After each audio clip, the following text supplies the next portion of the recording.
Ladies and gentlemen, coming to you from the Colonial Dungeon, this is the Court-Martail Podcast! Introducing your host for this evening, he has a bald spot on the top of his head, and he weighs in tonight at a number you don't need to know. He is the Colonial Loudmouth, Sean McCarty! And welcome once again to another thrill-packed edition of the Court-Martail Podcast. I am, as always, your Colonial Champion, Sean McCarty, the one, the only, the cream of the crop, the top of the heap. I know where I want to be, and I know where you want to be, and that is listening to this show. And we have got a lot to talk about today, as we do every single week. We have got a sandwich episode. Welcome to the Hungry Burger episode of the Court-Martail Podcast. And for those of you who get the Hungry Burger reference, I appreciate you, I respect you, and you are a nerd. And speaking of nerds, sitting alongside of me today is the same man we have on goddamn nearly every show. He is the nerdiest nerd. When he lost his hair, he actually looked like one that comes out of the box. Please welcome my good friend, Skyler Greenberg, the owner of NWL. Good to have you back. I thought of Luke Gallows, and whenever he says the word nerds. Yes. That's good. There's also a really funny Family Guy cutaway it's a deleted scene, and it's the episode where they're like at the Star Trek convention, and and there's these two guys who are like talking like logistics of the lore between Picard and Captain Kirk or whatever it is, and all of a sudden Patrick Stewart and Jonathan Frakes are like, well, looks like we got a couple of nerds, and like beat up the Star Trek conventioneers, like take their wallets. But we're not here to take your wallets unless you're willing to give us money, but we do not have a Patreon yet. What we're here to do is we're here to fire some people. We're here to have some business taken care of, to put that in a more business-centric way. But yes, we're here to hire and fire. We had the unfortunate pleasure of, and I mean that in the most endearing of ways, to have Josh Ageddon pick 6 of our roster members, and I'm going to assume that most of the people that we're going to drop are going to be those guys, but we will have to see. The way this is going to work is we are going to drop 4 entities. I mentioned this a little bit on the live stream, but I'll say it again anyway. 4 entities, which means you can drop a single superstar, you can drop a tag team. Then when you pick up, you have to pick up, if you drop a single, you have to pick up a single star. If you drop a tag team, you have to pick up a tag team. They do not have to be the same gender, meaning if you want to drop a male tag team, you can pick up a female tag team, or vice versa. You know, if you drop a female star, you can pick up a male star, and, you know, what have you. So that's up to you who you choose, but that is going to be the format. We're going to start with the first 4, 2 from NWL, 2 from ACPW. Then we're going to have our regularly scheduled programming, including a eccentric match of the week and we've had 3 or 4 in memoriam superstar spotlights, and once again we are here to pay tribute because 2020 has been absolutely ruthless. But we will get to that. So Skyler, I'm going to hand it off to you. Who is your first drop? Explain why, and then tell me who the NWL is picking up. So I had to debate this because my roster is in a pretty good space right now. I hear you. But there are a couple people that I have no use for and don't plan on using for the foreseeable future. I hear you. So with that in mind, my first drop is Patricia Patterson, or Pat Patterson, whatever you call him. Sad. Pat Patterson, you can keep him as an agent. He doesn't lose his job altogether. He's just not. He's just being relocated from on-screen personality to off-screen. That's right. That is fine. That is fine. He's not getting laid off here. We all love Pat. Just, we didn't need him in the dress actually wrestling. Yes. And taking his place is going to be the almighty one, Bobby Lashley. Bobby Lashley, good choice. You know, I thought about Bobby Lashley, when we were doing the draft, and I just couldn't find a space for him. And it's a great choice. It's a great choice. A beast of an athlete. Absolutely. I wish that he had more promo skills, but even still, I have a lot of respect for Bobby. And his TNA stuff is great. Well, if you pair him up with the right manager, he can be a great wrestler. I love what he's very much got the Brock Lesnar syndrome of needing someone to talk for him, but doing his wrestling, doing his talking. And speaking of, I really do love the one redeeming quality that WWE's got right now is the Hurt Business. Since this year started, save for Drew and Orton, my favorite part of the main roster has been what MVP and Bobby Lashley and even Benjamin and Cedric Alexander have been doing. They have been killing it. Exactly. And I'm going to say it right now, I'm not pairing him up with Leo Rush. That's fair. I am not pairing him up with Leo Rush. Sorry, Joshua. That is fair. I was not a big Leo Rush fan myself. He was just painfully small. You know, he wasn't a bad worker, but he was just painfully small. Exactly. And he's almost as small as Marco Stunt. Well, and I guess, speaking of oddities in wrestling, that's how I'm going to transition into this. My first drop had a good run. More of a run than I was willing to give, but I gave just because I was trying to make it work. And after finally receiving the comeuppance that this particular individual deserved, I am going to be dropping Santina Marella. It was fun while it lasted. At least you gave him a good write-off. I gave a good write-off. He got beat. I mean, I will be missing doing the accent. I won't lie. I did really enjoy doing the Santina accent, but it's time. I've gone as far as I can go with Santina. And but who are you going to take to go even farther? Well, here's the thing. I need somebody who is vital to another angle I'm working, which I've really enjoyed doing. And you're going to know immediately which one I'm referring to when I do this. But I need him because it's going to complete where I'm going with this. I'm taking Roddy Strong. That's pretty good pickup. I'm taking Roderick Strong. I really just need, you know where he's going. I mean, it's anyone who's been following ACPW knows that one of the biggest angles we've got is the implosion of wrestling's finest. And obviously there is a level of revenge that Adam Cole wants to take, and the one missing factor in all this, for good or ill, is Roddy Strong. So we'll have to see where he goes as far as how he gets put into this situation. But he's a guy, I passed on him the first time, but I'm not going to make that mistake twice. So, Roddy, welcome aboard. We're happy to have you. Had you not been forced to do the 6 Joshua picks, you probably would have had him in your top 30, right? I think so. But, you know, it almost works out better that I didn't, though, because it allowed me to really develop the relationship between Fish and O'Reilly and Adam Cole, you know, and see where I wanted to take that before injecting something else into the equation. It's almost better I got the delayed effect in a weird sort of way. So, in a way, I'm thankful I didn't grab him, but it's nice to have him now. Because it allows you to add something fresh to the storyline that can change the dynamic of everything. Absolutely. And I'm all about changing the dynamic of everything. And speaking of, it is your turn.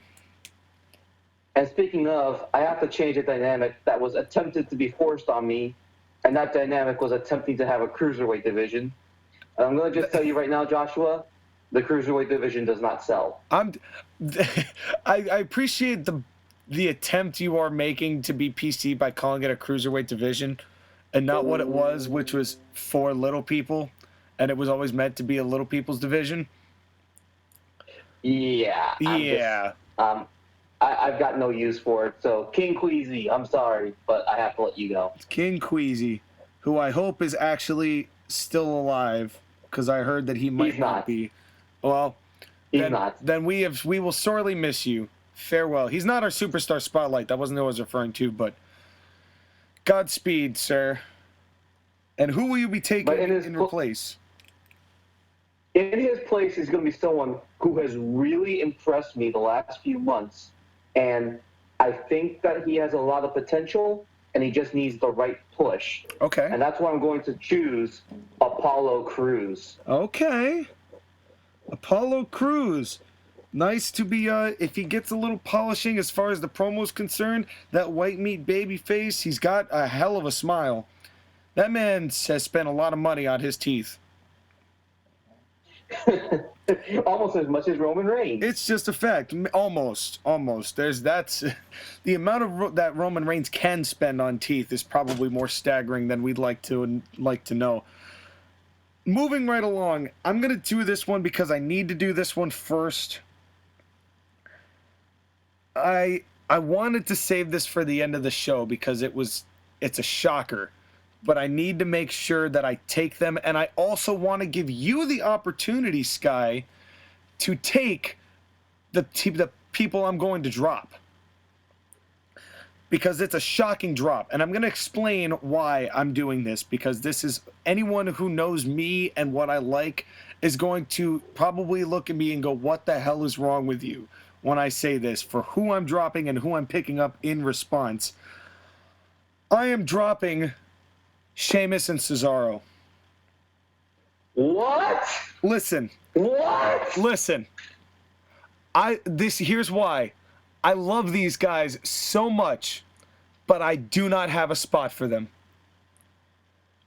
Oh my God. I've been trying to come up with some sort of angle I can use with them or some sort of program I can fit, but I'm always booking other people in those positions, and I just only have so many spots to put.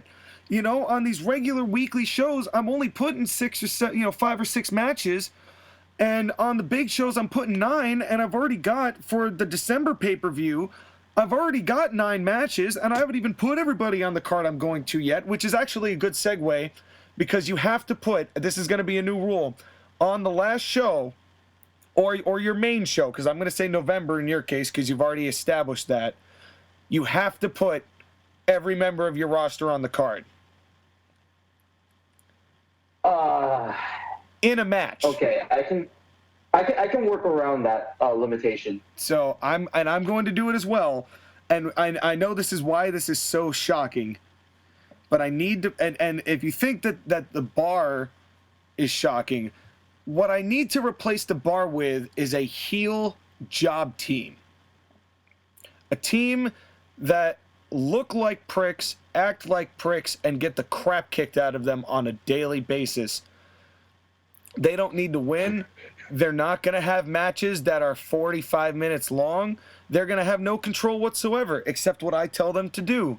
And what they are going to do is have actual matches. And they are not going... Please. Because I know these two little shits are going to try everything they can to weasel their way into doing their style of match, and I'm not going for it. I know they can work. I've seen them do it, but they marble it under 25,000 stunts that destroy the rest of the show for everybody else, and it's not going to be how it goes here. I'm the one in charge. I'm telling them what they're doing, how long they're going, and what they're able to and not able to do. And what they're going to do is get beaten down on a consistent basis over and over by the teams I actually want to push. I'm picking up the Young Bucks. Damn it, no! Why? Don't involve them whatsoever with your company. You have to understand, they are not in control. They have no power. All they're doing is jobbing. I need a job team, and this is probably going to be the job team. I don't want to do Sheamus and Cesaro dirty like that. You know, I don't want them to be a job team because they're so much better than being a job team. And it's not fair for me when they can go make money elsewhere, being the prominent team that they could be, featured prominently the way they should be. It's not fair for me to keep them held on contracts there. They're not doing what they want to do. They're not getting in places where they want to be. And they're just they're so much better than that. The Young Bucks are scum, and it makes them perfect to be a Shrimply Pibbles little team that gets the piss beaten out of them by DIY and every other conceivable team on my roster. I know this sounds like insanity. I understand this because I have been very insanely critical of the Young Bucks, and I hate them and everything they stand for. But if I have autonomous power, they do not become the little shits that they think they are. And they're just called the Bucks because they're not young, okay? And they're not going to get up from everything either. They're going to sell. These are fast matches, first of all, and they're not going to get much offense in, at least the way that I've got it prepared. But I know this is controversial. But you have to understand I'm doing this with Sheamus and Cesaro's better interest in mind. Go make money somewhere else where you can be featured the way you ought to be featured. And y'all two suck. I need you to lose to a shit ton of people. That's all. You realize you're going to have to basically lock Jim Cornette up so he doesn't murder them before they get to the ring. Jim Cornette is not getting anywhere near the Young Bucks. Jim Cornette is a main event talent. Jim Cornette is basically the framework behind every major title angle I've got going on right now. You think I'm going to muddy up his character? I'm going to muddy up his gimmick and what he's doing and his drawing power by putting him anywhere near the Young Bucks? Absolutely not. But I mean, backstage at your shows, he's going to murder them. Well, I mean, if that happens and I come in and find one of them dead, I'll cart him out and I'll pair him with somebody else. You know, it's like, if it happens, it happens. Put them in the local medical facility. No, they're going to a hospital. They're going to a hospital, Sky. Fuck a medical facility. So, good luck, Sheamus and Cesaro. I'm sorry I had to do that to you. I really am. I really was torn about doing that. But I think it's in the best interest of my card. And this is something I want to talk about, too, before, as we move on into the sandwich part of this show. One of the things I've been looking at over this roster as we segue into how we've been booking these shows and, like, just our thought process behind being a booker and how that has shaped what we've led into over the past several months. One of the things that was really tough for me when we started, we both had spectacular drafts, I think. Would you not say? I would agree.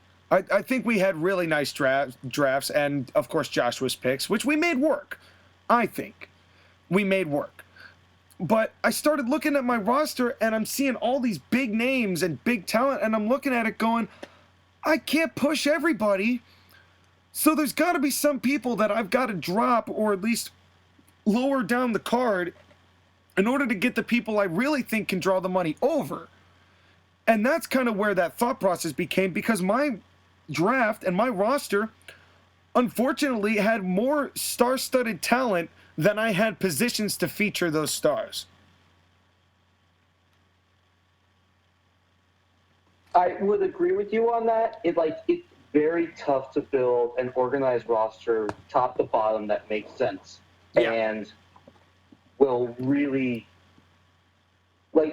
we only given 30 slots, and it was not easy to build a roster with that amount of people, especially when you have to figure, okay, who am I going to put in my main event? Who am I going to have in my mid card? Who is going to do the job? Yep.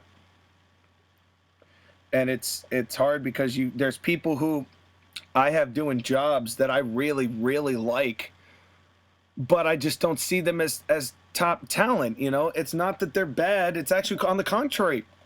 A lot of the people I pick up are actually quite good. It's safe for the Young Bucks. When the Young Bucks are reined in, they're not bad, and they'll be perfect in the role of them just getting beat. Because you need job teams in order to get those main stars over. There's no debate about that. You need your job guys in order to get the guys you really want to push pushed. Plus, it also lends itself to the cycle of talent, because all wrestling companies are not static. Right. They are fluid, and guys will come in and guys will come out. Yep. And it's just the nature of the business to have that active period. Like, what we're doing now is probably very minor compared to what most wrestling companies do when it comes to having guys come in and out. Oh, no doubt. That's important when you're cycling talent because you need good workers at every part of the card. Otherwise, your card is going to be either top heavy or it's going to be good at the bottom, but the main event's going to suck. Yeah, and it's a tough balance too. And honestly, I wish that wrestling companies would, in general, would be a little more liberal with that. As far as like, all right, you're not working here, you know, let me send you down to, you know, back when the territory days. Like, if I was like, all right, listen, Sheamus, Cesaro, I really like you guys, but you know, it's just not working out here. I don't have anything for you. Why don't you go, just theoretically, why don't you go to NWL and make some money over there? You know, I'll talk to them. I'll get a good deal. You go spend some time in 6 months. And then if you want to come back, you know, we can talk to you when we want, you know, if you want to come back. And that really was the way it was. I really wish that happened more often in actual wrestling companies, you know, where there was communication between promotions and it wasn't all so cutthroat. You know, you can, oh, you want him because you're going to do good business down there? All right, I'll send him down there if I can dig these guys up for a little bit. And like, we did that. We did that last week. Right, because here's the thing, guys. When we talked about trading talent, I came to Sean about this 2 months ago, asking him, okay, I need a heel stable to complete an 8-man team because I was short one team. And I need a 3-man stable. And I said, you can have any 3 talents from mine. And he said he wanted 3 of my women's wrestlers, and I agreed. And then I took 3 of his guys, and I did the best I could to make them presentable competition talent. Yeah, and I really tried to do the same. I mean, it sucks because it was Santina, but I mean, all 3 of them, I made sure all 3 of those women it served its purpose. Yeah, exactly. It's like I was never going to devalue what you were trying to do with your talent, especially in a talent exchange like that. And the same, like, you brought that team to the finals, which was actually a really good way to get both promotions some publicity, because then you could see, oh, this was a team from, you know, the other side who, you know, what's going on with them and see what they're doing. And is there really no competition over there? And, you know, you flip over and then you get to see that. And because the shows are on at different times, people can really enjoy that too. You know, It also works with the whole thing of East Coast, West Coast promotion, because you have an East Coast promotion, I have a West Coast promotion. So when you guys bring over talent, my people haven't seen them, so it'll be fresh, new, and exciting. And same thing if I was to send talent over to you. Oh, yeah. And you know what made me laugh? I thought about this after we closed the show last week. You realize what we made Shorty G go through? We made Chad Gable wrestle at like 5:45 p.m. Eastern, or 7, or I guess it would be like 4 your time Eastern. 7:45 for like 10 minutes, cut a promo, leave, get in a van, drive that van to the airport, get on the plane, fly all the way out to California, get off in California, and show up and wrestle 3 more matches on the same day. Well, as the greatest athlete who has ever lived, Shorty G will show up whenever there's competition. I know. That's a Shorty G guarantee. I just felt bad for him. Like, I just, like, as just a promoter to a talent, I'm like, I'm sorry we're having you do this. And I mean, he wouldn't do it if he wasn't game for it, obviously. But, like, that's a hell of a schedule. Wrestle at night in one place, get in the plane, fly 3 hours. Fly 3 hours to get to the other show to wrestle 3 more matches, although one of them was just beating up 3 midgets. So. And you're pretty much just like you're not even changing out of your ring gear. You're like getting on the plane in the ring gear and just like maybe put on like a tracksuit, going all the way there. You're basically like doing the Cesaro thing, like as you're getting into the locker room of NWL to be like, all right, let's go. Well, obviously, Cesaro and Sheamus probably were already here. Oh, yeah. And with Shorty G, all you have to do is just get a private plane. It's only an hour or 2 flight to go from the East Coast to the West Coast. And that's why, but see, that was the funniest thing is that, like, it was a perfect opportunity. And really, the fact that I gave you Sheamus and Cesaro kind of emphasizes the point of why I dropped them, because I had nothing else for them. I'm like, oh, you want Sheamus and Cesaro? Good. I'm doing nothing with them.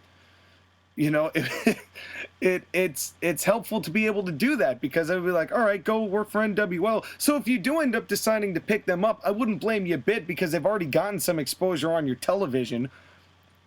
And it's... Well, I appreciate that sentiment. And, all right, sorry, you got any other final thoughts on that? Well, we've got some more sandwich stuff in the middle, but I think...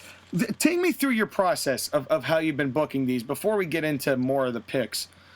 But take me into your process. It's been 4 months in, and what has the process been like for you week to week? What have been the good things and what have been challenging? So one of the things I've been really looking at is that I'm always trying to make the rankings matter. Because the idea is that I'm building a sports-based promotion, and I'm taking a cue from mixed martial arts and how they do their ranking system, and how they rank their fighters, so that you get matches up and down the card to signify how important someone is. Sure. And, like, for example, 1 through 5 in the rankings are pretty much the main event guys, and then 6 through 10 are the mid-card guys. And anyone who's not in that is probably on the low end of the card or the primaries.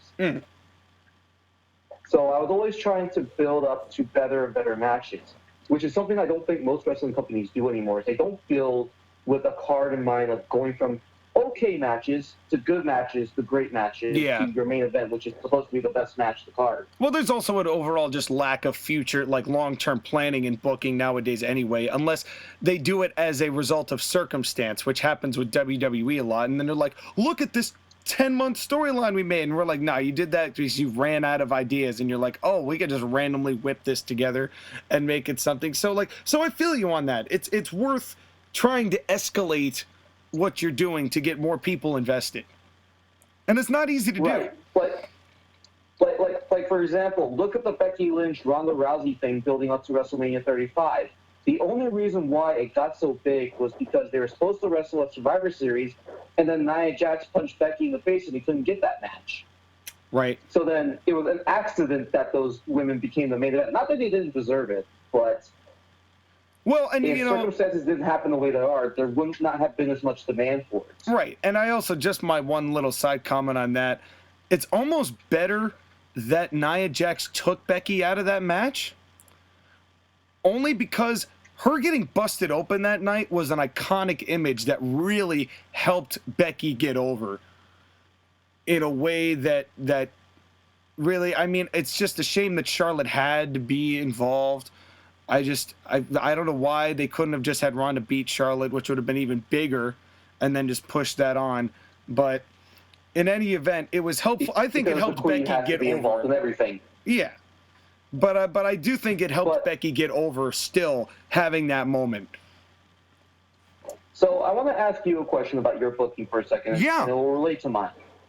So did you have storylines planned before the draft, before you even knew who you drafted? No. I did not. And the reason I didn't was that from what I wanted to do, I used to have an old fantasy booking thing. I had an old wrestling promotion. It was like mostly me and like a bunch of other like made up people, but I have a whole folder that I did like from 2003 to 2000 and like mid 2014. I have pay-per-views booked at least 12 to 16 a year for 10 years plus, but it was mostly just writing down names. It was just like this guy against this guy. I had no context as to what someone would have and someone would need to really get over on a scale that would actually attract an audience. And what I wanted to do with this was to take the talent, watch them, see their strengths, see what they're good at, what they're able to work with, what they're not able to work with, and frame the show around talent based on who the talent are and why they're there and why they're invested. So it was hard for me to create storylines on that basis without doing that. I couldn't do things beforehand because I wouldn't know. I might have something made up that just wouldn't fit the person. Does that make sense? I get you.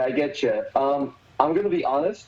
I got lucky in drafting because I already had storylines planned for Drew McIntyre and the members of the Shield before I had even drafted them. Nice. And it was not a guarantee that I was going to get any of them. Right.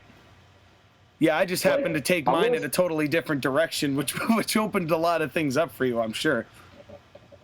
I will say this. Had you had drafted Drew McIntyre number 1 instead of MJF, I probably would have used AJ Styles in my first pick, and then you probably could have gotten MJF. Yeah, well, it's possible. Drew was going to be my number 2. I think it was going to be my number 2, but I have MJF. I just wanted to make sure I got the kid because he's so damn good at what he does. It's just that everything that guy is a prodigy. And also, not to take anything away from Drew McIntyre, but MJF is 24. And if this were a legitimate promotion, I would want to frame my company around a 24-year-old man with that kind of potential, because he could be a draw for years and years and years to come. Drew has got a window, and I love Drew.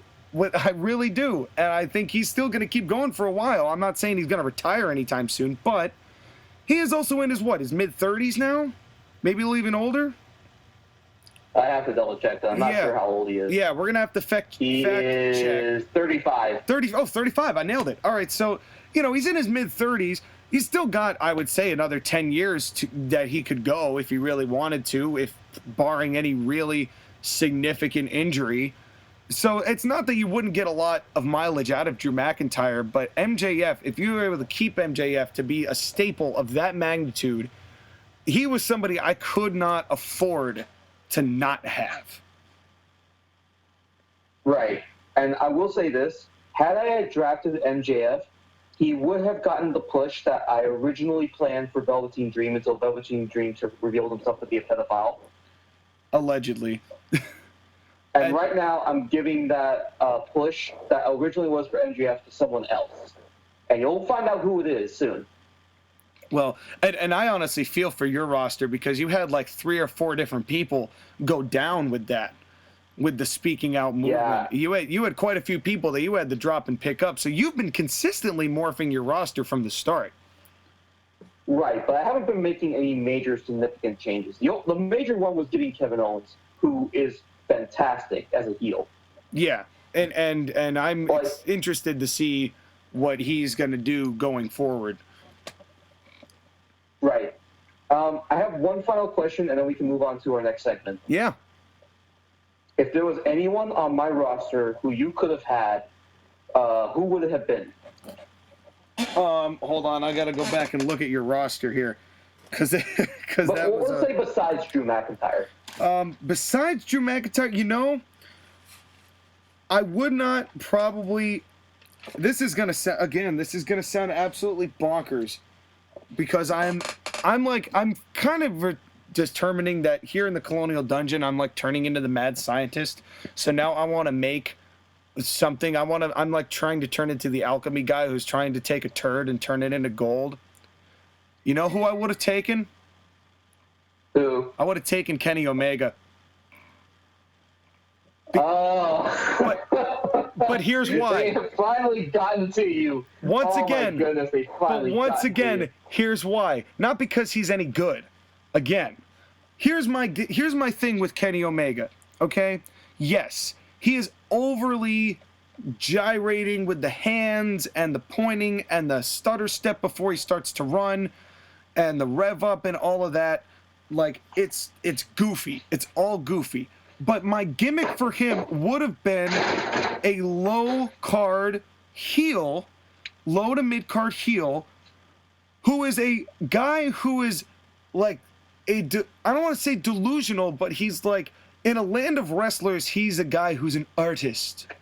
I view all of this as art, and allow me to express my art, and allow me to be so artistic, but and in that way, the over-exaggeration gets him heat, because he's making a mockery of the sport, and he's going up against guys who are actual athletes, and then those actual athletes are not going to go along with what Omega's doing, obviously, because they're going to try and shut that down. He'd be beaten down a lot until finally he realizes that he's got to toughen up and actually wrestle and be a fighter, and that would slowly turn him babyface. And you could take some of that charisma that he does have, and you could take some of the actual really impressive athleticism that he does have and that he showcased in Japan, and then you can craft that and mold it over 18 months from going to be that really insufferable artist jackass into a actual somebody who toughens up and really starts to become a wrestler. And you can mold Kenny Omega if he's really, again, if you don't let him think. In the same way that you don't let the Young Bucks think, there's something there. It's the same thing with Orange Cassidy. It's Orange Cassidy. There's something there, but it needs to be put in the right context. And Vince would just destroy them. And AEW lets them do too much of their own shit. So there needs to be some sort of middle ground where you can cultivate a culture of wrestling excellence and actual sports presentation without making the people who you're supposed to cheer for look like idiots because they're acting like idiots. If they're acting like idiots, make them beatable heels. Make them as unlikable as they really can be. So it probably would have been Omega, or I might have gone for the New Day. That would have been a solid pick, especially because we wanted to build tag teams up. That might have been. I was thinking about the New Day, and we will see how the second half of this picks go, because I'll tell you about one that I was also going to take, but we will get there. But right now, we have got. Actually, for me, yeah, who would you have picked? So besides MJF, who I love as a heel, I really would have loved it if I could have gotten Brian Cage, because he's just a physical specimen. Yeah, he's a powerhouse. I love Brian Cage, and which is why he became my heavyweight champion, obviously. And I forgot one. I would have taken Nick Aldis. Yes, I knew how upset you were about Nick Aldis. But here's the thing. Here's the thing about that, and I will let you finish that too. In the same way that I would have dropped the bar, and that I did drop the bar, chances are I might also have dropped Nick Aldis. And it's not because I don't love Nick Aldis, but because I've already got stars. And I just don't need him. It's just he's a guy who's ought to be at a top level somewhere where he can be at the top. And I just could not and would not be able to provide that for him. So it's almost better he's not, because I would have done him dirty, and I would not want to do a guy of that caliber dirty. But right, like it's hard enough for me considering I've had him at the bottom of my rankings, and I just had him lose the NWA Championship. Yeah. It's tough. The only reason why I had to do that was because I needed someone who I could trust to be reliable to be opening the show. Yeah. Oh yeah, and that's Nick Aldis in a heartbeat. Right, and as much as I like him as a main eventer, I just wish that. I think that's the hard part about this, is that you can have as many main event guys as you want, but you can't have them be all there at the same time. Exactly. And that is the hardest thing to figure out is, yes, I've got all this star-studded talent, but where do I put them? You know, and that's why I had to downgrade so steeply with the bar. I'm going to spend the rest of this episode trying to justify that, because I know that is going to get so much criticism. Well, I mean, ultimately, it's what you can do and what you can't do with your roster. Right. And let's say, for all intents and purposes, let's say 6 months down the line, I needed a team like that, I would gladly bring them back in a prominent position. Actually, they'd probably be better featured later than they would have just from the start. You know, so it's the door would never be shut on those guys. You know what I mean? It's like it's. But this is why you need multiple territories in multiple areas. So you can have guys featured and you can have them circulate around. Like you have a West Coast promotion, you have a Texas promotion, yep. You have an East Coast promotion in the Northeast, like New York. You have one in the Carolinas. You have one in Florida. Have one in Chicago. Have one in Detroit. Indianapolis. Have one in Seattle. Indianapolis is another good one. I mean, hell, Memphis had two of them for a long time. Memphis had two down the whole Oklahoma area, Oklahoma, Louisiana, Texas. Houston itself had two or three. It was, it'd be so nice they'd be back to that. But you need other promotions besides the biggest one, and you all know who I'm talking about. Yeah. Because otherwise, you're not going to be able to feature talents, such as our match of the week. Yes, and you said the magic words, so you know what time it is, folks, because I know what time it is. Hit that intro. What time is it? It's the fight, it's the brawl, it's the match of the week. It's tonight, watch along with the son of a beat. It's one fall, they down for the 1, 2, and 3. So don't stall, hang on to the edge of your seat. We got a punch and a flip and a powerbomb too. All the moves and the stars are all under review. See the baby face cheer, then the heels get heat. This is wrestling at its peak. It's the match of the week.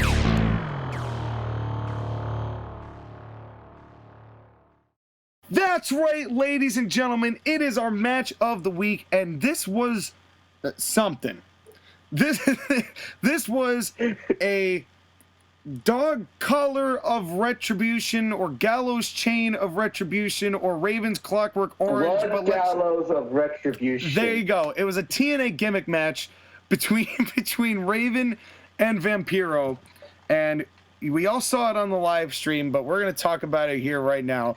So before we get into what we thought of this match, the gimmick of this match was you had to there were 4 dog chains and dog collars attached to each of the top ropes on all 4 sides of the ring, right in the middle. What you had to do was you had to get one of the dog collars attached to your opponent's throat, throw them over the top rope until they either choked out and died or gave up. But I assumed that it was going to be like a pass-out victory, which we'll get to because it wasn't. But it's supposed to be a pass-out victory. This gimmick was terrible. But what did you think of this match, Sky? I feel so bad for Vampiro and Raven because this was actually a decent hardcore match. Yeah. But it was ruined by the most convoluted gimmick I've ever heard of since Kennel in a Cell. Yeah. Yeah, this was convoluted's a good way to put it. Why the hell are all the bad gimmick matches involving dogs? Because, hey, what? I mean, you didn't like Baron Corbin dumping a can of dog food on Roman Reigns? No. Come on, man. That was great television.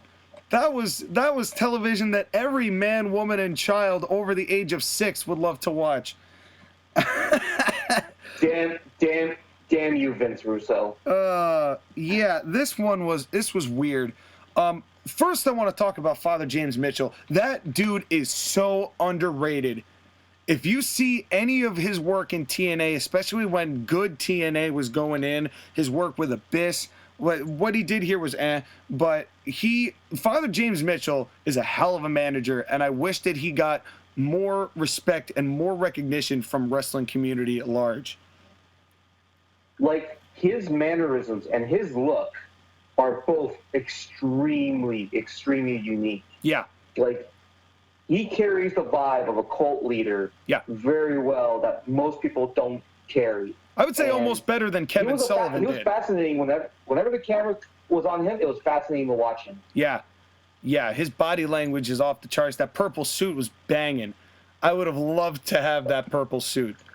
You gotta hit him up on Twitter, see if you can find out where he got it. Hey, like, you willing to part with that? Although I don't know if I'd fit into it. But in any event, probably not. Not knocking you, James Mitchell. I love you. He's a good worker. You really do enjoy James Mitchell. He's so underrated.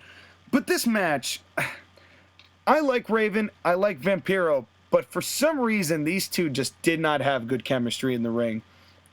Hardcore wrestling aside. No. These guys were not working well together whatsoever. They start this match off with a collar and elbow tie-up, I believe, and they start throwing punches, and Raven lands a punch, and it stuns Vampiro for a good minute. Yeah, Vampiro has to push him off and has to go to the corner because he got hit square in the head. Well, and that was... It set the tone, didn't it?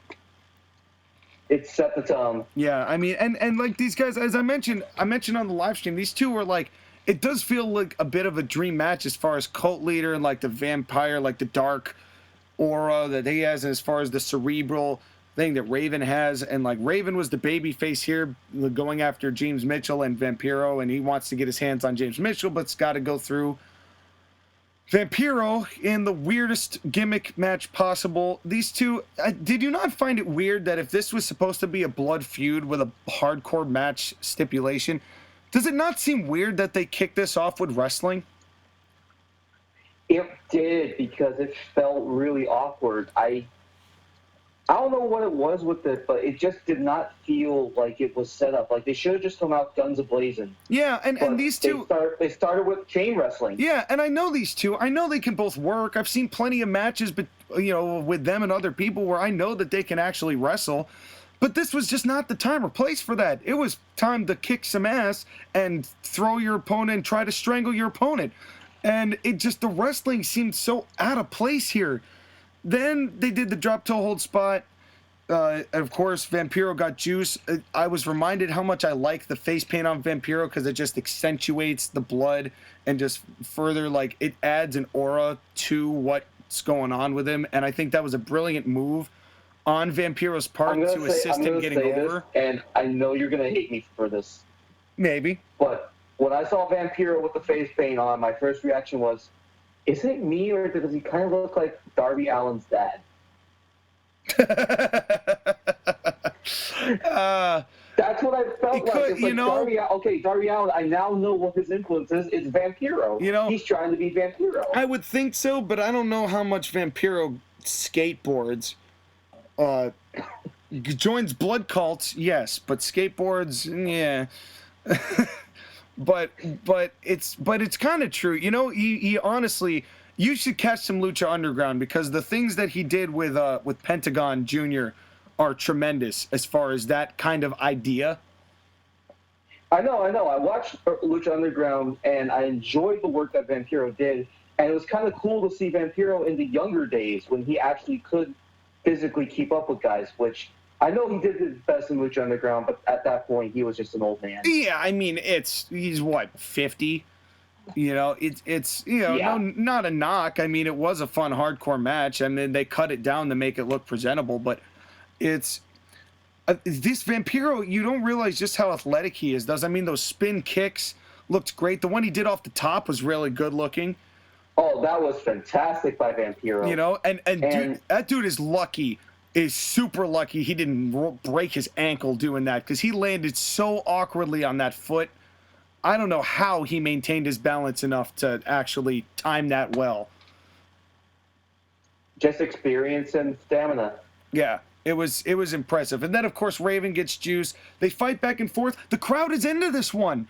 They're go, Raven, go. This is before the big TNA chants were in, but they have go, Raven, go. And James Mitchell does a good job of amping that up. And Vampiro does a good job of getting physically bothered by it as the heel. Which helped. It's those things, those little subtleties that really add to the match, which is why it's so disappointing that this match was hampered down by such a crap gimmick. Like, honestly, so they go through chairs, they put each other through dog collars, they strangle each other. The part where Vampiro is chained up with 2 dog collars in the middle of the ring, and then Raven hits him with a trash can, and then he puts him through a table. That should have been the finish. Yeah. Well, if it was a regular hardcore match and you allow pinfalls and submission, and Raven pinned him after putting him through the table, that would have been a great finish. Yeah, well, okay. There's a lot to unpack there. First of all, I think that the 2 dog collars to chain him in the middle of the ring was probably the coolest use of those dog collars the entire match. I know. That was the one glimmer of hope really in the cool gimmick. If he could have gotten all 4, but I know how convoluted that would have been. That was the one part of the gimmick where I was like, all right, cool idea. I could work with that. But then they do this table spot. Sky, what kind of DDT was that? Either Vampiro didn't jump properly, or Raven went fast, or they just didn't set it up right, or somebody tripped. But that was I didn't even know what it was when they went through it, because it was like Raven went through and then Vampiro just kind of like rolled onto the side. And I did say that should have been the finish, but it probably should have been executed a lot better than what it actually was. If that was an actual DDT through the table, that should have ended it. But it just did not look like that at all. But that's part of the wrestling chemistry that those sides clearly do not have. Yeah. And that happens sometimes. Like, it does. Wrestlers don't get chemistry. It happens. Yeah, and it's not a knock on either of the 2 guys. It just, it's like Orton and Wyatt could have been a really, really good program, but those 2 did not have chemistry. It just didn't work.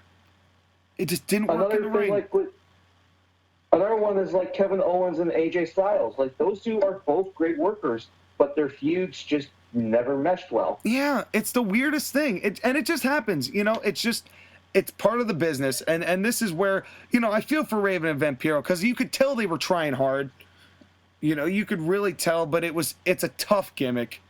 It's a tough gimmick to be through. And then TNA really made a blunder here, because they throw Vampiro over the top, and he's got his neck around the thing. And that was the other thing. Anytime they went for the false finish of throwing him over the top and getting the breath, you could clearly see that the neck was not in any way threatened or choked on those dog collars. It didn't look anywhere near like anyone was getting actually choked by that gimmick, first of all. Second of all, when they throw Vampiro over it to end the match, you can clearly see and hear Vampiro go, okay, that's it, end the match, yes, I give up. And it was like, that was such a plate full of piss finish that I felt bad, because it was like, it could have been framed so much better, it could have been executed so much better. If this gimmick wasn't such trash, I think these two would have had a match that would have been way more memorable than us fishing it out of the archives. It really did not help either of them, because you couldn't make it look cool or badass. It just looks like I don't know. It just doesn't look like a really good professional wrestling match. It just looks like a phony hardcore wrestling match. And you know what it was? I'm gonna put it in as best way as I can possible. It looked like what a guy who thinks he knows horror movies and what people like about horror movies, but has never actually watched a horror movie. He was catering to an audience where he's not even seeing the content which that group would be even catered to. And would you take a guess who might have booked this? It wasn't Vince Russo. It was certainly Vince Russo. I'm going to say it right now, and I'm going to make this comparison. You tell me whether or not I'm crazy or not. Okay. Did it at all feel kind of like AEW booking? It reminds me of AEW booking. Not exactly in the same way. I get it. In the same vein of someone who doesn't know professional wrestling trying to book a professional wrestling match. Yes, but I think that there's an attitude difference between the two. And what I mean by that is that I don't think that Russo ever did anything maliciously. I've mentioned that on the podcast before. Whereas the Young Bucks and Omega are doing things that they think sell, but they're also being like, haha, because fuck wrestling and fuck Jim Cornette and fuck, you know, the older generation. You know, it's like there's so much more disrespect towards the business itself coming from AEW now with what they're presenting. They're deliberately presenting a clown show. I think in his heart of hearts, Vince Russo actually thought that what he was doing was pro wrestling. It wasn't to spit in the face of what wrestling was and what wrestling is. I see your point, and I definitely understand the similarities, but I think that Russo ultimately respects the business more than any of the people in AEW booking do now. Does that make sense? It does make sense. I'm giving Russo some credit here. What doesn't make sense, though, was what happened after the match. Yeah, yeah. And no, I'm not to say that anything of Russo's booking made sense. I'm just trying to give this guy something of a break. He's taken enough of a beating over his life, has Vince Russo. But then... What we're talking about in particular is that Raven is celebrating his victory over Vampiro, and James... Franklin gets into the ring and tries to throw a fireball at James Mitchell. Raven. James Mitchell. I'd like to meet James Franklin. I'm not sure who he is, but I'm sure he's a great talent. And then all of a sudden, a random wrestler with yellow hair shows up. Yeah, Wild CM Punk appears. Like, wait. Sorry, I'm going to blow it. I didn't know who he was, and then I saw a closer look. Like, wait, that's CM Punk? Yeah. In like the 2 weeks that he spent in TNA. I had a brain explosion. Like, that's CM Punk? Yep. Yes, sir. I'm going to be honest. That was the biggest thing I popped for in this whole thing that I watched. Yeah, that was CM Punk showing up, and then Raven kind of calling off the dogs because he was doing the baby face like, this is my fight, get out of here. And then cuts a good promo. about James Mitchell. Next week they're doing a last man standing match, and that was the whole thing. And Raven always could talk. They couldn't go from they couldn't have started with a last man standing match and then just go to a regular match. Well, of course not. Well, then again, if this were AEW, we would have had a tables match. We would have had a last man standing. We would have had a find the cheeseburger on a pole match. We would have had the dunk your genitalia in lasagna match. And we would have had a tag match with Kenny Omega. And then we would have had a singles match. And then we would have had this Gallows of Hardcore Retribution, Hardcore Holly, Slip of the Pancakes match. Between these two. The Orange Mimosa Mayhem. Yes. So thankfully this did not end up on AEW programming, and it was just 2003 TNA, where there was just a moderate level of what the fuck is going on, not an extreme level of what the fuck is going on. By the way, I don't know if you know this, but I was able to find that last man standing match that followed. Did you watch it? It's only 7 minutes long, and the actual match is only 5 minutes long, and James Mitchell gets bloody worse than these two. See, and that's why I love James Mitchell, because he was never afraid to do that kind of thing. He was happy to get his comeuppance in that sort of way, you know. Raven did not hold back when he was beating the piss out of him. Which is what you want. I mean, if that's what you're trying to tell, you got to tell it. I mean, Raven is always going to be a little heavier-handed, I think, because that's also part of his gimmick, but I'm not going to knock him for that either. This was two great talent in a crap gimmick who didn't have chemistry, trying to make the best of what they had. So it was definitely an interesting watch. And speaking of interesting watches, I hate that we have to do this again. We how many have we done now? 3? 4? 4. 4. So Road Warrior Animal just passed away couple days ago, and at the age of 60, which is just sadly typical of pro wrestlers, because they always just die so incredibly early from taking all those bumps, and all the repeated agitation of the heart, I think, is a big part of it. But these, I'm really upset about this, because one of my favorite tag teams of all time is the Road Warriors. For as little as they ever sold, they certainly made sure people sold tickets, and they were an incredibly fun watch. From the first time I ever saw them in the mid-90s, when they were in WWF, to when I got to look at some of their older stuff, to even the stuff with Animal and Heidenreich. Hawk and Animal, undoubtedly one of the greatest, if not the greatest tag team of all time. And Animal was also a big part of that. Like, when you think of 80s and 90s professional wrestling teams, you think of teams like the Midnight Express, you think of the Steiner Brothers, and you think of guys like the Road Warriors. Yeah. Because they came to emphasize what tag team wrestling was. Two badass teams going at it for the richest prize in a promotion. And they had a hell of a look. You know, they looked so unlike everybody else too. I mean, with the football pads with the spikes was brilliant. The face paint, the mohawk, and the double hawk between those two. And they both showed at one point or another that they were very capable singles wrestlers too. Do you recall, Sky? There was a time in '97 where I think Animal was injured and the Hawk was on his own, and he actually had some pretty darn good matches. I remember watching some of those and thinking, wow, he's doing pretty good without his partner, too. Wait, hold on.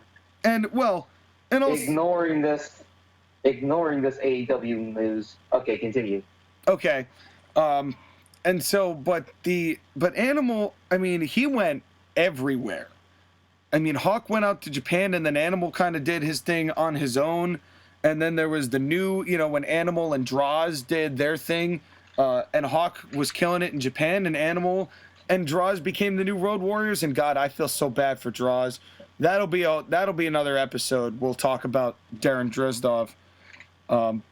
But Animal always tried to get other people over as well, using the Road Warrior gimmick, and that's also another big part of pro wrestling as a whole, is giving back. And Animal was always apt to do that, or tried to do that as best he could. Right, like you never saw him at a gimmick because he always tried to protect his gimmick because that was the thing that led him to his profession and led him to the success that he had. And he always took care to make sure that when he was working with people that he did his best to make them look good. Yep. Whether he won and whether he lost. Well, he was going to win. A lot of the time he was going to win. Least, but he was going to make the opponent look good to the people. At least through the 80s, there was no, oh, the Road Warriors are going to do the job tonight. That was not a thing that happened. But, you know, it ended up being the best thing for them because their whole gimmick was let's go everywhere and dominate everywhere. And with the exception of putting over the Midnight Express, because they wanted to do that because of the relationship they had and the kind of money that they made together, it almost never happened with the Road Warriors. You know, it almost never happened that they would actually lose, which also is something that is lost today because those losses mean so much more when they actually do happen. Right, like the thing about the Warriors, the Road Warriors, and what made them successful and why no other tag team will ever have the success they have is because they were a traveling tag team. Yep. They never stayed static in one promotion. They always moved to the next promotion, and they were always winning in each and every other promotion. So the word of mouth about them was what made them so big. Yeah. So when they were coming to your promotion or your area, you knew they were going to be big time. Yeah. Because it was very rare that they ever lost. And it was going to draw. It was going to draw big, not because they wanted to see the Road Warriors lose, but they wanted to see the Road Warriors kick some ever-living ass. And you knew that it was going to be any team that beats the Road Warriors, it was going to be another fantastic team, like the Midnight Express. Yeah.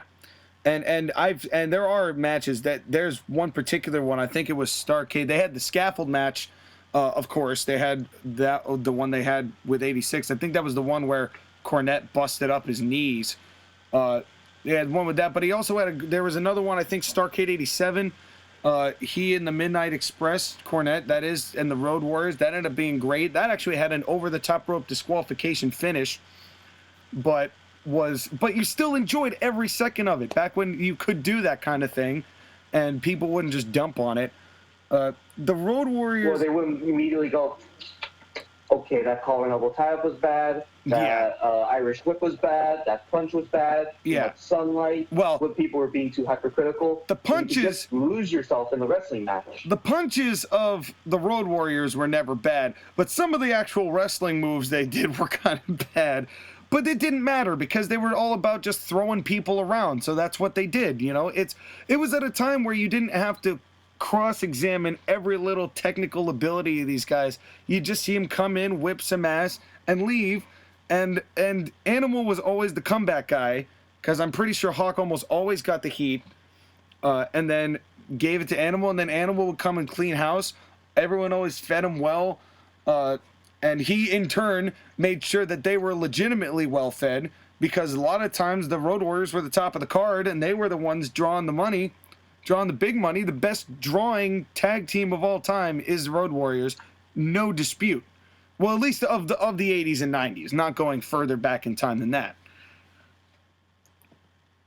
Agreed. And even when they had their name changed to the Legion of Doom, they were still pretty kick-ass in WWE. They were, but I don't think that they ever really clicked with WWE's format because they were so much not cartoony.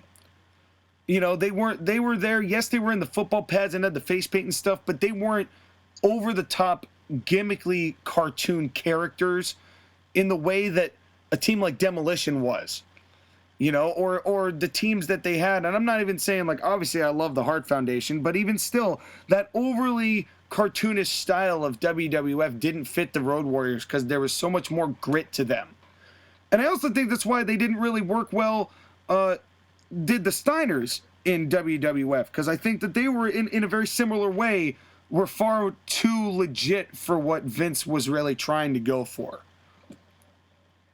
Right. Like, it was a total styles clash, and if anything, they probably never should have gone to WWF. They probably, if anything, should have just either stayed regional or go to WCW. Not that that would have turned out any better, but... No, but I mean, at the end of the day, I mean, I'm not to say that LOD wasn't welcome in WWE. I think they did a great job regardless because they're consummate professionals, and they were always pretty well taken care of by Vince, to his credit, and they were given Sonny at the time when everybody wanted to see Sonny in a Road Warrior outfit.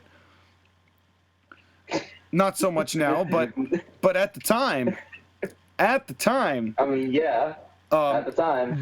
but you know, and then they had the LOD 2000 thing, and then of course Hawk tragically passes away. But then Animal shows up literally everywhere. He showed up in Ring of Honor. He showed up with Heidenreich. He showed up in TNA. You know, he showed up everywhere except AEW because, you know, it was a little probably too late into Animal wanting to do anything or being a part of anything at that point. And he was not going to besmirch his own name. If he was healthy and he had the desire, he would have shown up at AEW at some point. He might have. It depends on how insulting to tag teams they got. I think. That is true. Because I think that he consistently cared from the shoot interviews I've heard of him about that more than he did about showing up for a paycheck. You know, unless it was a really desperate paycheck. But honestly, though, Animal is a guy who not only paid it forward with trying to get Heidenreich over, the poor bastard, trying to get Heidenreich over, trying to get these other guys over, wanting to give back, but also gave so much to so many on top of at the top of the card.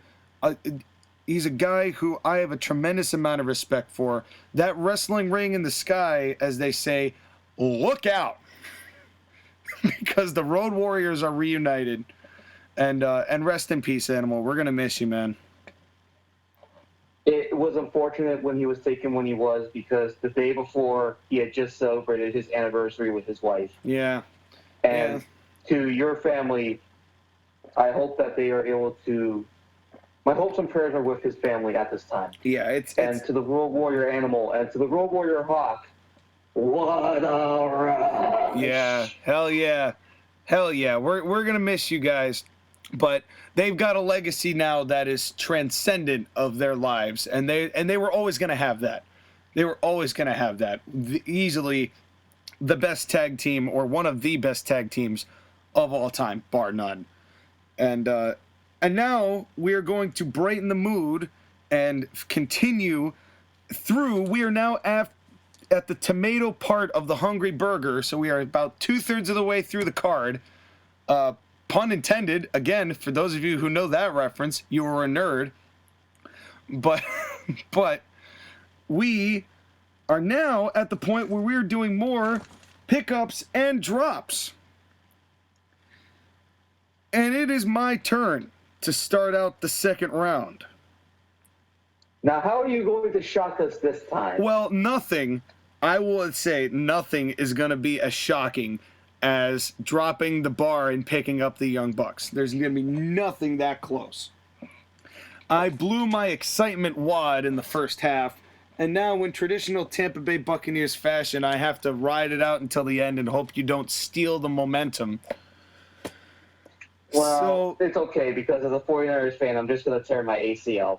Oh, sorry, mate. That was rough. Two or three of them. But yeah. Anyway, speaking of getting wrecked, a man who got wrecked on week 1 and was hospitalized is now better, but his contract's up, so I'm dropping him. So I'm not going to be so insincere. But once again, I just got nothing for this guy, and there's really nothing else for me to do with him. I'm dropping Goldberg. Wow. I've got to drop Goldberg. I've got nothing for him to do.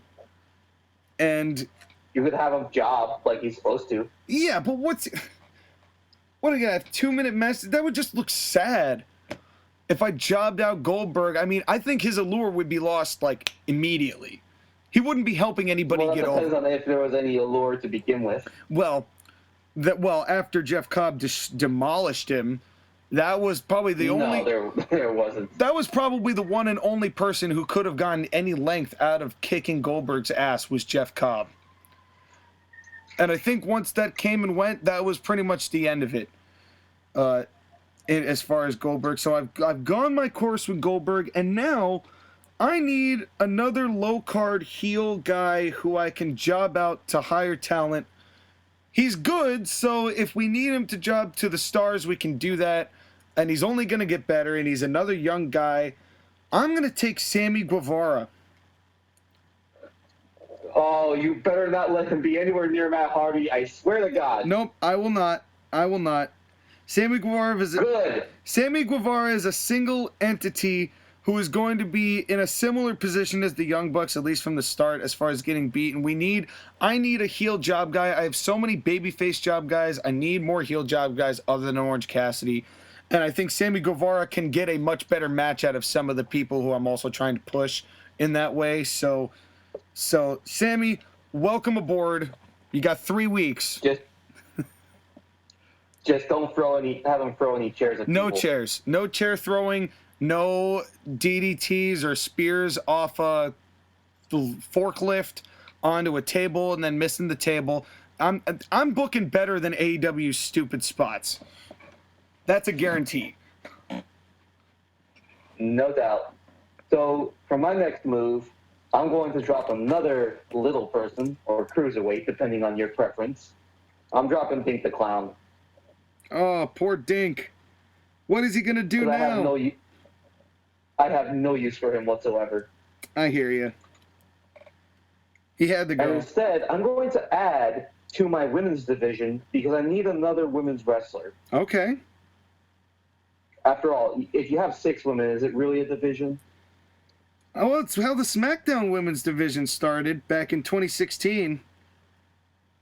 Yes, but they added to it, They then did. they took away from it. They did. So in my effort to give more to my women's division, I'm going to select the NWA Women's Champion, Thunder Rosa. Nice pick. Good pick. I like Thunder Rosa a lot. And she will definitely bolster your women's division, without a doubt. She's a solid addition to my women's roster. Yeah. No, absolutely. And if I had a women's division, I would have taken her, but I do not. And so I think that is a tremendous pick. Definitely going to help NWL down the line. If you want to, you can have Zelina Vega wrestle Charlotte, although Charlotte's going to go over real quick. LOL. It's okay. I'm kind of fine with Zelina Vega being in the role that she's in right now. You know, if things progressed further than just these 7 months, it might have gone beyond that. But for now, I think she's doing fine, just helping Pentagon Jr. get his killing streak back. And, that is fair. And so who is the other person that you're going to let go? I've got one more person, and you have to know who it's going to be. You have to know. Because, Josh, again, I love you, brother, but you knew that I was going to hate this pick. And you knew I was going to despise it, and I did not want to make it work. I didn't want him anywhere near the roster because of how angry he made me when he actually won a belt.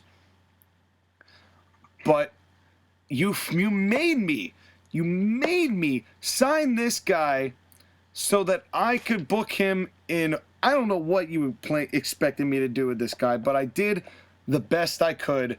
But once again, I got nothing else to do with him. He's a useless member of the roster because as soon as this whole thing with Cornette and Cobb was over, what was he going to do? Wrestle? No, I'm dropping Nicholas. I'm dropping the child. You could have Nicholas manage. No. And more no. No teenage manager? He's not a teenager. He's like 12. He's 13. That makes it so much better. No, I do not need iCarly to be as a manager in the middle of a goddamn wrestling promotion. I'm good. Instead, I'm going to add... That's a great reference.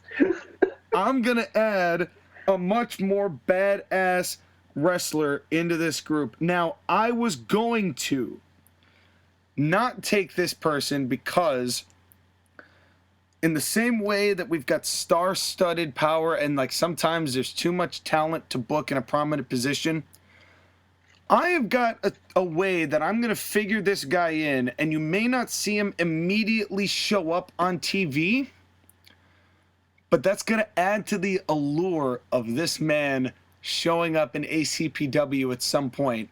What he's going to do, what role he's going to be in, what kind of gimmick he's going to work with, and who he's going to attack. You never know, because this is an unpredictable man. I'm taking Randy Orton. Oh. How we missed Randy Orton in 60 picks is amazing. How did we miss him? I think what it is that you and me were both trying to establish ourselves, and we were taking other guys who we plan to have as our main guys. And it's not necessarily that it's a shot against Randy Orton. Oh, of course. But if he's in your company, he takes away from a lot of other people. So you want to build people up before you have them face Randy Orton. Right. Right. Well, no, because he definitely adds a level of star power and name recognition that other people do not. And that was the thing I was really debating, because I was like, how the hell am I going to figure this guy in? Because if I bring him in, I got to bring him in near the top. Maybe not at the top, but near the top. But I finally figured out a way of how I'm going to throw him into the equation. So we are going to see what happens with Randy Orton, but you may not see him at first. But remember, he's here because you never know when he's going to show up. And he will come out of nowhere. Out of nowhere. With an RKO. Probably. Knowing how Randy Orton works.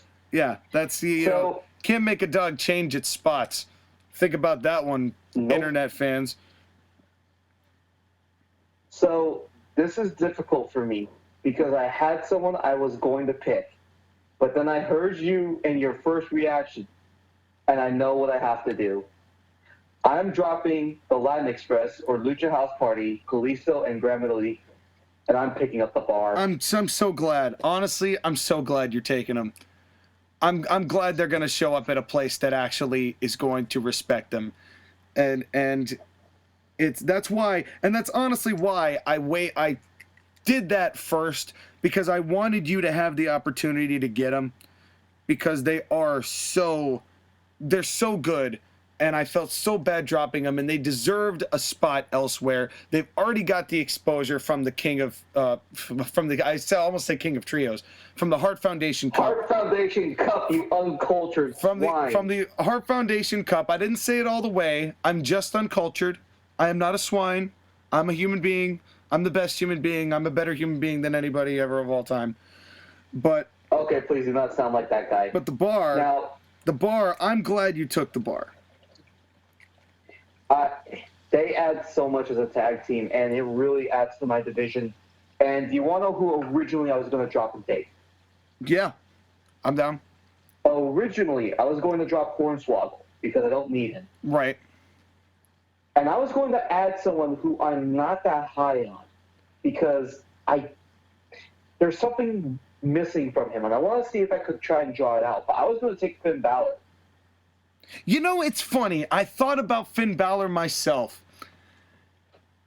and I chose not because I didn't want to. Again, I'm not very high on Finn Balor either, but I think he's better than Jobber. I think he's better than Jobber, but the problem with Finn Balor is that if I put him in the NWL, he's not going to be anywhere near the main event because he doesn't have the wrestling acumen of Daniel Bryan, who is the only small guy amongst the main eventers. I think it's a charisma thing with him and me. I think he wrestles fine. I just think that he just doesn't do something for me in the charisma department. I can't get behind him. It's like he has the look, but I don't like his voice. No, there's something missing. I totally agree that there's something missing. I've never been a big Finn Balor fan. It's some people love him. I just don't. I think what it is that he has the look of a badass, he has the wrestling of a badass, but he doesn't talk like a badass. No, No, you're right. No, he doesn't. It's his voice and his accent, and it just makes it hard to listen to him and think, wow, this is a world beater. Plus, I really hate the double He stomp. does everything else right. Plus, I hate the double stomp. I like that he's got the 1916 DDT or the Bloody Sunday or whatever he calls it. That DDT, I've liked more as a finisher and I've actually grown on him since he adopted that into his repertoire. I hated the coup de grace as a finish. I hated it. Yeah, it doesn't do it. It doesn't do it for me. And it's just, but I thought about him. There was another guy, speaking of guys who I'm not very high on, but I was going to take. If I didn't figure out, well, I had to come up with backups just in case you took the Young Bucks or Roddy or Sammy. I was not going to take the fucking Young Bucks. I know, but I had to have a contingency plan. So here were some of the names I was going to pick up. If you had taken Roddy Strong, I would have picked up Jay Lethal. I don't have a use for Roddy Strong because I don't have any of the other members of the Undisputed Era. Yeah, no, I hear you. But it was just in case for some reason you had figured out to do something. I had to come up with backups. If you had taken the Young Bucks, I probably would have gone with Alex Reynolds and John Silver. Because there were some glimmers of hope in that team, and I probably could have used them in the same job squad kind of way. Had you taken Sammy Guevara, this is the one I really like. Had you taken Sammy Guevara, I would have taken Ziggles. I would have taken Ziggles. Because I would not have taken either of those guys. Because, say what you want about Ziggles, he knows how to work. And he can work. But WWE has sucked every piece of life or hope or excitement out of the man. And that's what made it really hard to want to take him because his reputation at this point is absolutely destroyed. That's fair. And I also wouldn't have him do 3/4 of 7 other people's moves as well. I'd probably have him go back to doing the zigzag and being original rather than being a greatest hits highlight reel, which I've always hated about Ziggler because I always thought he was better than that. Agreed. But I would have maybe taken Ziggles. Who else Ziggles. would you have taken as a backup? And then if instead of Orton, I wouldn't have put him near the top and wouldn't have put him in Randy Orton's explicit position. I would have found something else to do with him. But my fourth guy was going to be Timothy Thatcher of NXT fame. I still was like a modern wrestler. He's a modern wrestler, but he's a badass. He's got a great look, and he fights hard, and he lays it in.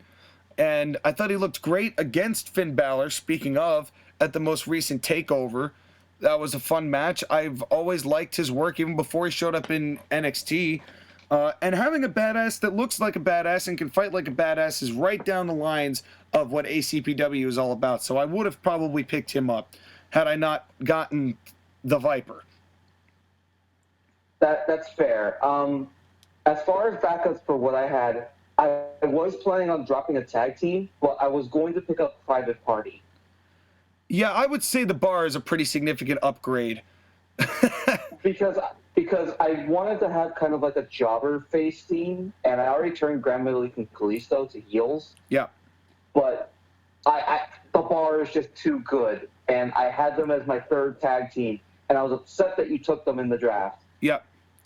And I took them, and then they're going to be a nice addition. I'll figure out something for the Bar. That's why it broke my heart. It broke my heart that I had nothing for them because I'm like, I love you two so much, but I can't. I'm not figuring you in anywhere.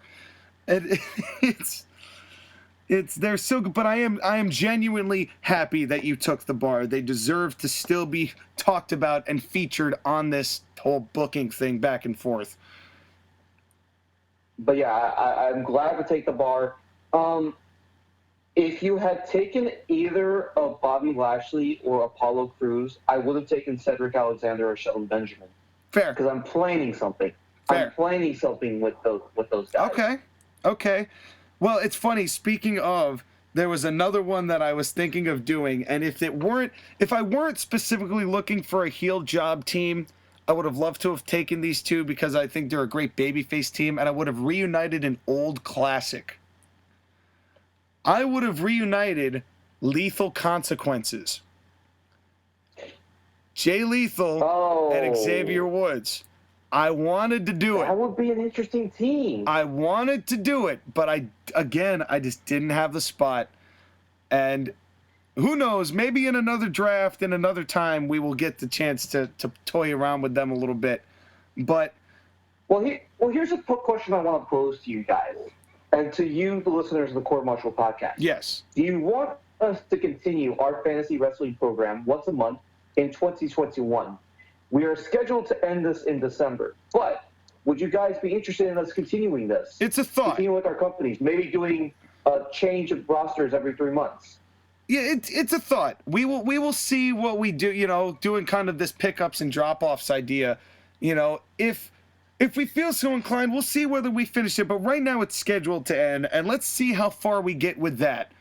But we still want to hear what you have to say. So please make sure that you leave some stuff in the comments, and you leave those likes, and you go kick that bell button, and you subscribe, and you share, and you do all those great things.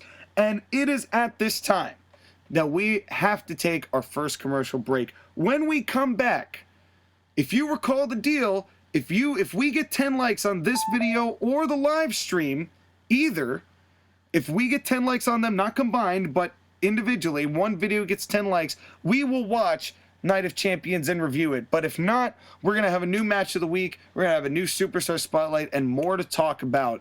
Skyler, as always, great podcast, my friend. Great to have you back on the show.